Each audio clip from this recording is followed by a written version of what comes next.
एक बार एक सम्राट की हमें बात याद आ गई।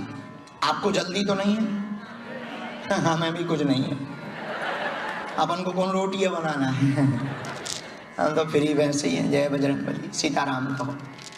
एक बार एक सम्राट युद्ध करने गया, युद्ध में जीत गया।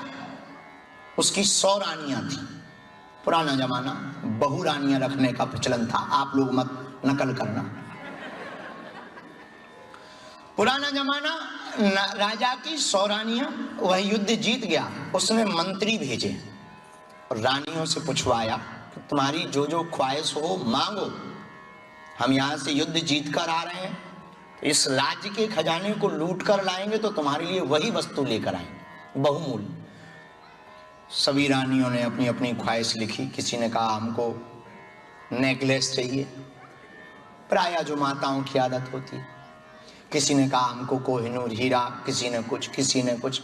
99 रानियों ने मांगा, पर एक रानी ने पत्र में लिखा, आप शीघ्र घर लौट आएं, हमको आप चाहिए। राजा युद्ध जीत कर आया और माई बाप सब कुछ लेकर के आया, सामान लेकर के आया, सब रानियों को वितरित किया। पर राजा 99 रानियों के पास नहीं गया।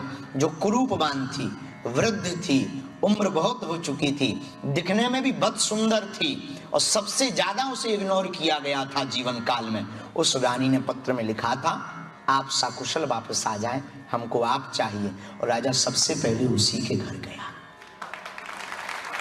बाकी रानियां चिंतित हुई, बहुत डांटा उन्होंने कि आप उसके पास क्यों गए, वो बहुत सुंदर है, दिखने में भी नहीं ठीक, और आप उसके पास क्यों गए। राजा ने मुस्कुराते हुए कहा, बात तुम्हारी ठीक है, पर उसने संपत्ति नहीं, उसने तो मुझको भी मांगा है। जिसने मुझको मांगा मैं ना जाऊं। मेरे प्रियजनों, ये कहने की कथा है, पर सच तो ये है, हमारी और तुम्हारी चर्चा है शिक्षा के लिए।